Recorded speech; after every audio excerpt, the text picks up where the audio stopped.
One could argue that there has truly never been anything like Facebook. The undeniable king of social networks took the web by storm several years ago and has since become a household name. Almost everyone has a Facebook account, and about 3/4 of all US adults check it regularly. There is simply no other platform so consistently and universally used all around the globe.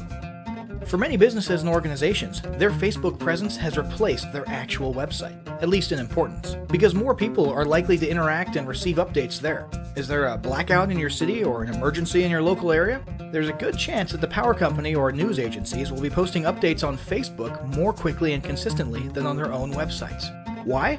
Because that's where everybody is, and you need to be where your audience is. Facebook has done an excellent job of developing an environment where people stay inside the platform. Although links to the outside are easy to create, it's now just as easy and perhaps more beneficial to keep things inside Facebook.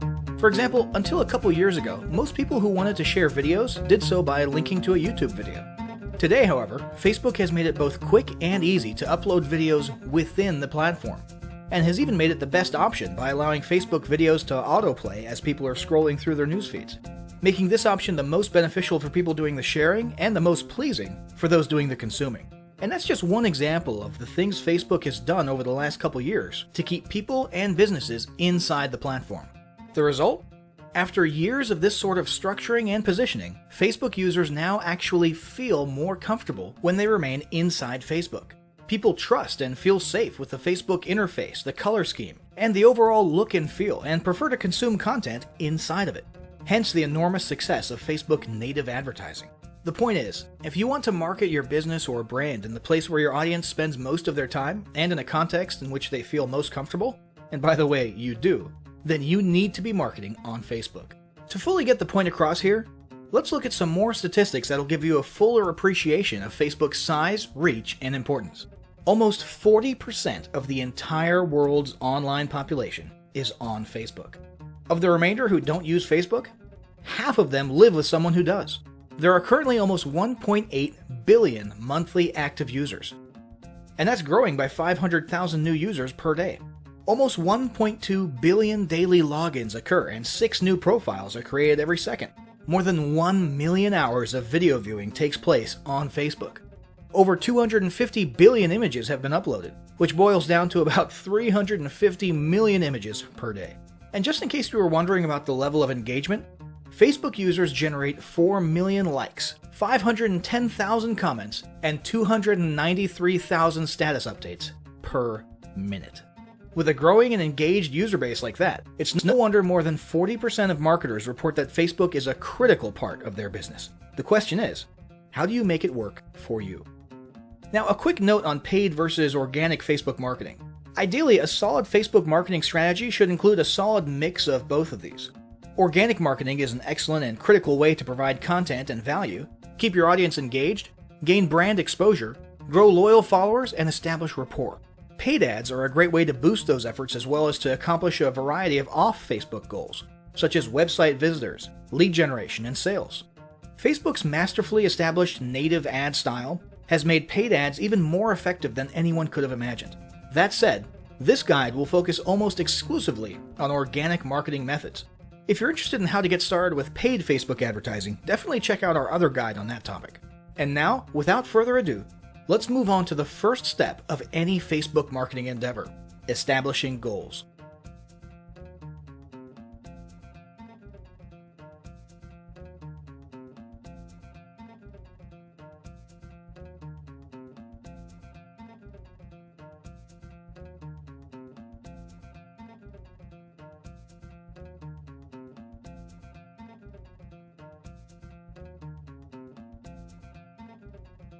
Establishing marketing goals is critical to the success of your Facebook marketing. Countless entrepreneurs and businesses have set up a Facebook presence, made a few posts, and then let it sit untouched for months or even years. This is usually due to a lack or absence of goals. So before you even begin establishing any sort of Facebook presence or strategy, you need to establish clear marketing goals. Your goals should be specific, measurable, and attainable. They can be long-term, short-term, or a mix of both. Deadlines and milestones can be helpful as well. Let me give you an example. I want to increase my social following would be an example of a bad goal that will likely result in your marketing efforts petering out after a while, because there's no specifics or milestones. On the other hand, I want to gain 1,000 likes by Christmas is an example of a good goal. It's specific, measurable, and certainly attainable. Below are some examples of the various goal categories you might be interested in for your business. First up, there's traffic to website, which usually means sales, leads, or content marketing. Probably one of the most popular goals of Facebook marketing is to funnel your Facebook traffic back to your own web properties. After all, most businesses don't do business on Facebook. You're leveraging Facebook to obtain traffic and convert that traffic into brand followers, leads, prospects, and customers. So maybe your goal is to get people to a landing page with a free offer where they can subscribe to your list and become a lead. Maybe they're being sent to a sales page or an e-commerce store. Maybe you just want to do some content marketing and send them to your blog. Whatever the case, the end goal for a lot of businesses will likely be bringing Facebook traffic away from Facebook and over to their own web properties. Next, let's look at the social following goal, which we also refer to as Facebook as autoresponder. In this goal category, your aim is to build a large number of followers. This usually means likes in the case of a business or brand page, or it could mean friends if you're focusing on your personal profile. The reason we also refer to this as Facebook as autoresponder is because the main sought-after benefit here is to increase the number of people who will see your posts in their newsfeed. In this sense, your Facebook posts become similar to sending out email broadcasts via your autoresponder. It should be noted that Facebook has recently adjusted its algorithms in such a way that people tend to see less posts from businesses they've liked. This means a much smaller percentage of your followers will actually see your posts in their news feeds today than did in the past. Still, if you grow a large enough community, this can still be very beneficial, and if your content is engaging enough to get a lot of traction in the form of likes, comments, and shares, you can significantly increase the range of your organic reach into people's news feeds. Next, there's passive presence. Some businesses might have purely passive goals. Simply being present and discoverable inside of Facebook is a benefit that has wider appeal and greater utility than you may think. In many cases, a company's Facebook presence might supersede or even totally replace what was once the role of a website. Your business's phone number, address, directions, hours of operation, mission statement, and so on can now all be found on a Facebook page. And depending on your audience, that might be where most people seek you out, rather than your website.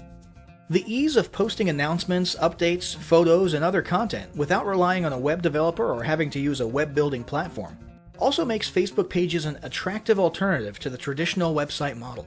This same approach can also be used for events, communities, and brands. Next, let's talk about brand awareness. Another goal that's less thought about might be spreading brand awareness and recognition. If you're just starting out, there's a good chance your brand might be in need of a jumpstart. If nobody's ever heard of you, a great way to increase recognition is to simply create and share unique, helpful, or entertaining content and get your name, logo, and overall brand identity in front of as many eyeballs as possible, as many times as possible. If this is your goal, you want to avoid being salesy in the beginning. Ensure you're focused almost entirely on posting helpful, relevant, or entertaining content. Next, there's expanding existing audiences. If you've already got an audience, your goal might be to make it bigger. This can be done via several social marketing methods. Sharing viral content, either curated or created yourself, can lead to a huge increase in your Facebook audience. Recently, a restaurant in Southern California released a 60-second video with shots of people enjoying their signature menu item, an enormous T-bone steak topped with melted cheese, and it went viral in one day. They had already garnered a respectable audience prior to the video, but after the video, their Facebook audience and engagement skyrocketed, and so did their foot traffic. Although creating your own viral content like that can be great, if you don't have the time or the means to do so, you can simply leverage existing content that's already proven itself to be viral by curating or resharing it with your own comments or angle added to it. Also, a few humorous images and memes can't hurt either. Other ways to expand existing audiences can include contests, sweepstakes, and gamification. Assuming your offers and prizes are compelling enough, incentivized sharing can be very effective. Just ensure your methods are permitted by Facebook's terms of service. After that, there's enhancing or repairing public relations. Do you want to set your company apart in the public eye? Do you want to associate your brand with feelings of goodwill and community involvement? Did you accidentally spill a ton of crude oil into the Gulf of Mexico and kill a bunch of fish? If any of these apply to you, then enhancing or repairing your public relations could certainly be a good Facebook marketing goal for your business. You can bet that when a certain major energy giant had an oil spill on its hands a few years ago and became public enemy number one, they went into PR repair overdrive. They were literally hated by almost everybody, and their business could easily have disappeared off the face of the earth. But instead, they handled it masterfully and began pouring millions, if not billions of dollars into massive PR campaigns to improve their image and highlight their commitment not only to fixing the mess, but to the environment in general. This PR campaign lasted years, was very effective, and you can bet they leveraged social media platforms like Facebook as well. But it doesn't take a humiliating public catastrophe to make PR enhancement a good idea. This is a goal that any business can engage in. Non-sales related campaigns can include photos or videos that foster positive values and goodwill, or even involvement in social movements or noble causes. A quick note about the social movements: be careful not to alienate half of your prospects. Although you may be super passionate about something and it may seem like it's worth putting your company out there in association with a certain cause, there's a good chance that a month later when you sit down to do your bookkeeping, you're going to regret it. So just be careful how you go about that. Here's some more ideas. Did your business recently donate to a charity? Build a school in a third world country? Serve food at a local pantry? These are all things to post about for the sake of PR. These don't necessarily need to be about things that your business participated in. They can be content about general things like a heartwarming video about helping the poor or caring for the elderly. Special holidays like Christmas, Thanksgiving, or Mother's Day also present opportunities to leverage emotions, foster goodwill, and enhance your PR. Finally, there's market research. A hugely beneficial goal of Facebook marketing is market research. If you're just starting your business or going down a new path, Facebook can be an excellent place to learn more about your audience and your market. This can be done in a structured way with things like surveys and questionnaires, or in a less structured way by simply engaging with your audience, commenting, asking questions, and so on. Also, lurking or conversing in Facebook groups related to your industry can teach you a ton about what your customers want and who they are. Beyond that, you can monitor your competitors' pages and groups to see what their customers like and what they're complaining about, so you can adjust your business accordingly. Creating your own group and engaging within it is another great way to get a constant stream of market data and audience data flowing into your business. Ultimately, your goal should be to come up with one or two ideal customer avatars that you can then base your marketing and product development on. All the goals you've learned about in this section require some sort of presence on Facebook. Your Facebook presence can take various forms, and that's what we'll discuss next.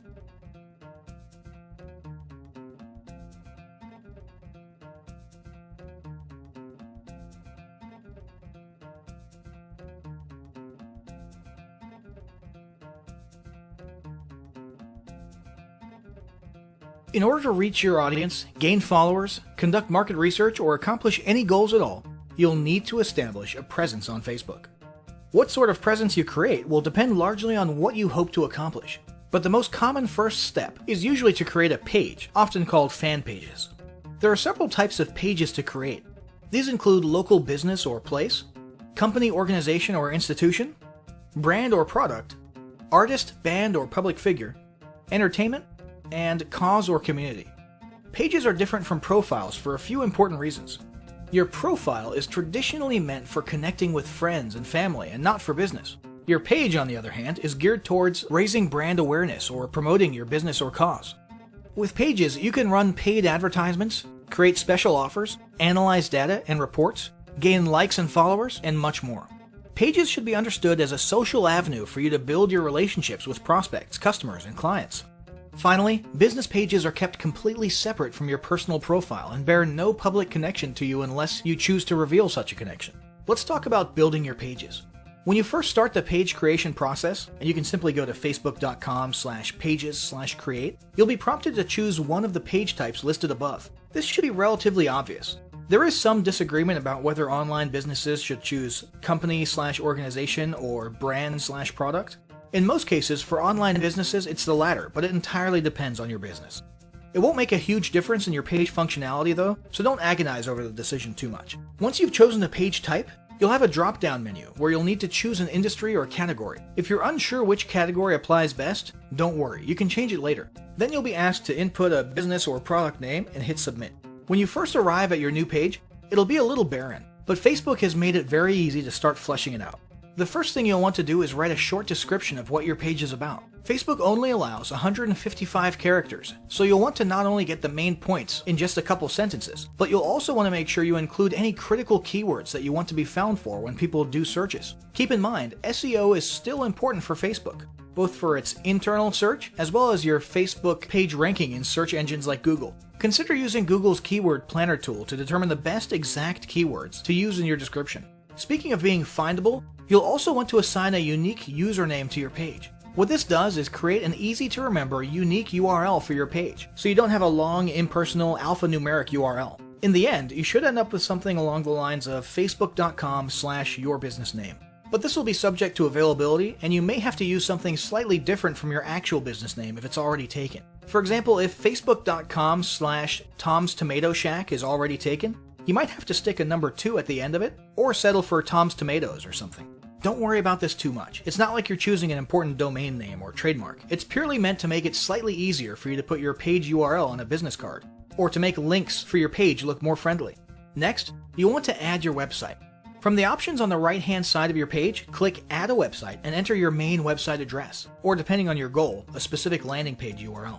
After that, it's a good idea to add a second admin to your page.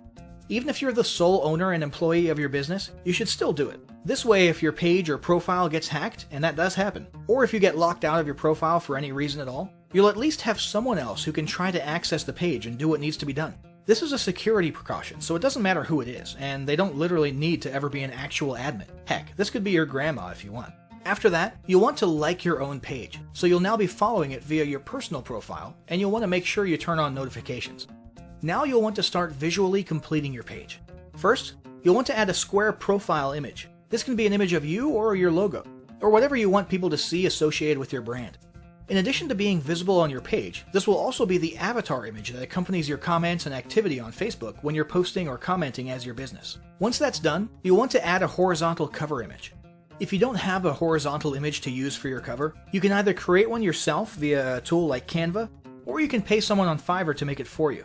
Next, go to Edit Your Page Info to adjust your page details. Here you can add categories, descriptions, contact info, location, legal disclaimers, and so on. Then, go to See All Information and see if there's anything else you want to add, such as awards, privacy policy, and so on. Finally, you'll want to add a Call to Action button to the top of your page. This CTA button can be for booking services, contacting you, purchasing or shopping, downloading something, or even a generic Learn More. After choosing one of these categories, you'll have a choice of more specific CTA wordings to select from. Once your page is ready and looking the way you want it, you'll have an opportunity to start inviting friends to like the page or to start posting content to the page timeline. Now let's talk about another type of presence: groups. One option for establishing a presence on Facebook is to create a group. A Facebook group can be either public or private. These groups can be an excellent way to interact with your audience, share content, encourage them to interact with each other, and even start building a tribe mentality among your followers. Although groups can eventually take on a life of their own once you've got enough members in there, conversing, posting, and answering and asking questions, early on it'll be important for you to have a content posting routine to keep things fresh and moving. It may also be a good idea to appoint a moderator/admin to handle things on the inside. Be prepared. Groups can easily turn into a second customer support channel, and can also be a place where people think it's okay to dump their complaints or criticisms of your brand. Be sure to keep an eye on things in there. Try to foster a positive vibes environment, and have yourself or moderators on hand to delete or censor any comments that might harm your brand, and make it clear to members whether or not it's okay to handle customer service issues inside the group. And for the record, it's totally up to you, and in fact, handling customer service in groups publicly is becoming a bit of a trend lately. There's plenty of pros and cons to that, we're not going to get into it here. If you choose to make your group a no customer support zone, just ensure you get that message across kindly and gently, and use patience when reminding individual members about it. Remember, your whole tribe can see you here, and they will judge you on how you treat members. Let's talk about creating a group. To create a group, go to your Groups page and click the green Create Group button. You'll first need to name your group. This can be your business name or a spin-off of your business name. For example, if your group is centered around providing special training or advice on using a product, you might call it Your Product Name plus the word Masters, Experts, or Ninjas at the end of it. Each group needs to start out with at least one member. So you can either add several members right there from the beginning, or you can just add yourself for the time being and move on. The final selection is your group's privacy status: closed, public, or secret. Secret means it's not even searchable or discoverable. You can change this setting later, so don't worry about it too much right now. After you hit submit, you'll need to choose an icon for your group. Just pick whatever seems most relevant. Once your group is created, you can start fleshing it out by adding a cover photo and description. The same guidance for business page descriptions above applies here more or less. Keep it short, clear, and include important keywords. As for the cover photo, make it horizontal and consider using Canva to create your image or hiring someone on Fiverr to make a nice image. Finally, there's the personal profile. It's true that Facebook has terms that prohibit using your personal profile for explicit business purposes. However, that does not prevent you from leveraging your personal profile in exactly the way social profiles were meant to be used: networking. Make it clear what it is you do and what services you provide. Make yourself findable via search. Join relevant groups. Contribute to discussions. Introduce yourself and rub elbows as much as possible. In this sense, your personal profile can be an incredible resource for marketing and potentially even more powerful than your business page. So, once you've established the sort of presence you've determined you need, you'll want to start posting content. After all, that's what this whole endeavor has been about, and it's what we'll cover in the next chapter.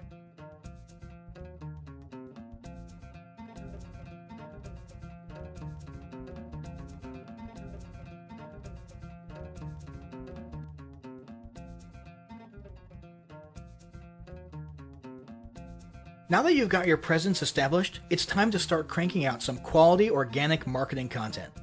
Let's look at some of the types of content you can create, curate, and leverage in your Facebook marketing. First, let's talk about basic posts. So much emphasis has been placed on visual media like photos, memes, and videos in recent years that many people have forgotten the power of good old-fashioned text. A basic textual post can accomplish a lot, and in fact, can actually stand out a lot in today's news feeds that are often filled with non-stop cliché viral images and videos. A standard textual post can be an excellent pattern interrupt in these cases. A textual post, whether it be from your personal profile, a business page, or a group, can be about anything you want. It might be a piece of content in and of itself, like an informative blog post. It could be a link back to some other content elsewhere, such as your blog or website or your YouTube channel. Other great ideas for content are questions, stories, and jokes. These can be great for boosting engagement and getting conversations started. A newer feature worth mentioning is the ability to make your textual posts appear as bold text on a large colored background. This is an awesome attention-grabbing feature that's definitely worth trying for short messages. There's only room for 2 or 3 sentences. Finally, a poll is a great way to boost engagement in your textual posts as well. Asking questions is already something that boosts engagement, and people love voting on things. So naturally, when you pair the two together, you're likely to get some great social traction. Here's a quick hint. For polls, always say something like, "Tell us why" in the comments below, so people can talk about their opinions and get some conversations and extra engagement going. Next up, there's image posts and memes. It's been almost a decade, and we're still seeing images of Boromir from Lord of the Rings looking at us in our news feeds, and telling us about how one does not simply this, or one does not simply that. Why? Because it gets people's attention, gets your point across, and usually still results in a few likes, shares, or comments. Whether it's Sean Bean as Boromir saying one does not simply run Facebook ads without using a tracking pixel, or the Dos Equis guy sipping on a beer and saying, "I don't usually try to lose 5 pounds in 1 week, but when I do, I use high-intensity interval training." The fact is, memes work in almost any niche. In fact, it's precisely their goofy and ironic application to unexpected niches that causes them to be so funny and get a rise out of people. So it's settled. If you can find a few minutes per week to make a funny meme for your niche, it's definitely worth your time. But it's not just about memes. Other types of images can be beneficial as well. If you're working an authority angle, try posting images of you on stage at events. If you're promoting a free report or a free digital offer, you can use an image of the e-cover itself or even a generic stock image that you can find on the cheap at Adobe Stock. Make sure the images are relevant to your offer and audience. So if you're targeting restaurant owners, a smiling business owner standing outside of their restaurant might work. If you're doing a weight loss product, a stock photo of a woman stretching or a man running might be the ticket. If you're selling physical products, use an image of the product itself or of a person using the product. And remember, these are organic posts, not paid ads. So you're not bound by some of Facebook's restrictions like the text-to-image space ratio, and so on. Although there still are some terms of service that apply to all content, so be sure you familiarize yourself with those. Next up, there's videos. The uncontested king of engaging content. This still hasn't changed. In fact, if anything, it's becoming even more of a norm than ever. If you're not using videos in your Facebook marketing, you're missing out big time. While it used to be common to use YouTube for hosting your videos and simply embed or link them on Facebook, in recent years, Facebook has started to beef up their own video hosting functionality. Today, Facebook is giving YouTube a run for its money, and many people are now beginning to lean towards Facebook as their primary video sharing venue. This is beneficial not only to Facebook, but also to marketers because Facebook has made its videos super engaging by making them autoplay with no sound while people are scrolling or swiping past them in their news feeds. This results in a ton of views and engagement. So, video content is a must. But what types of video content should you be incorporating into your marketing? There are several options. There's regular vlogs, talking head videos, selfie videos, screen capture videos, instructions, tutorials, tips and tricks, funny videos, motivational videos, animated explainer videos, short advertisement videos, inspirational videos, slideshow videos. The list goes on and on. Any way you're able to convey content or messages via videos is great. More recently, Facebook has introduced live streaming videos. You can literally host a live video feed or show and even invite others on for split-screen interviews and discussions from just about any device. All of these innovations in Facebook video sharing are helping to propel Facebook further into the video marketing spotlight, and it's not a trend you want to miss out on. Now let's talk about curated and repurposed content. Not all content needs to be created by you or your team from scratch. One very popular form of content marketing is content curation. This means finding existing content from someone else and simply resharing it yourself. This can be done simply by using the share button on Facebook to share other interesting or entertaining posts and add your own comment or commentary.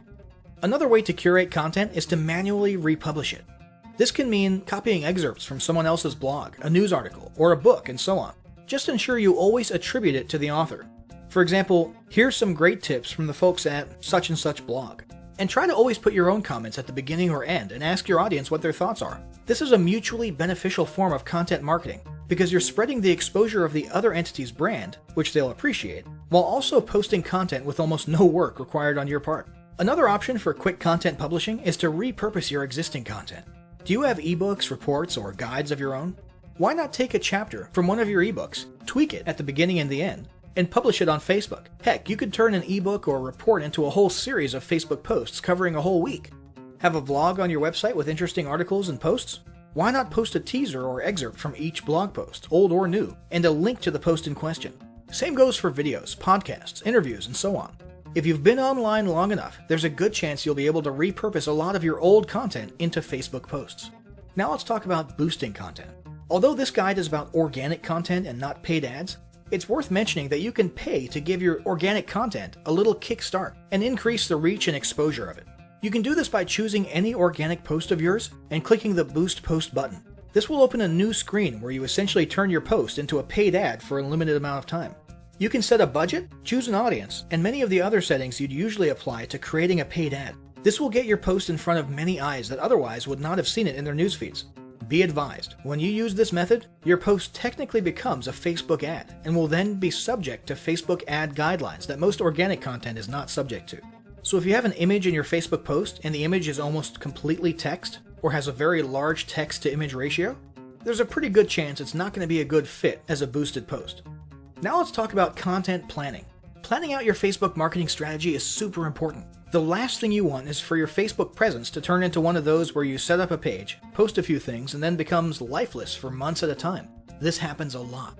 When people see this, you instantly lose credibility. And that's why it's important for your team to have a robust content posting schedule and strategy.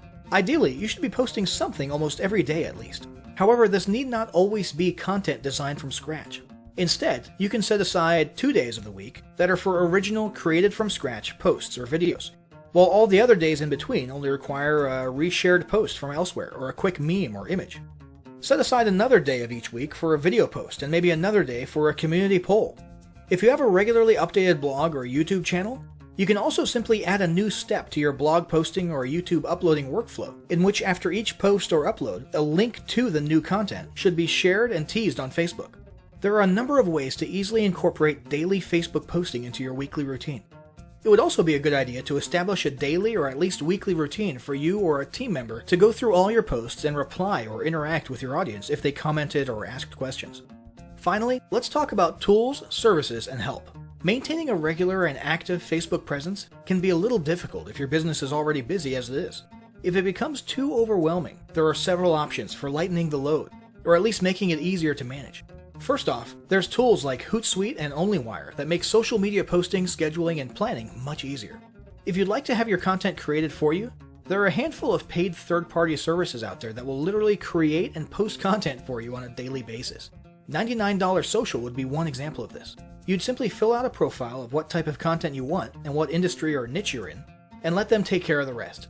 Finally, it might be worth it to hire a new team member specifically to handle your social media marketing, or delegate the responsibility to an existing team member who has time available to do it.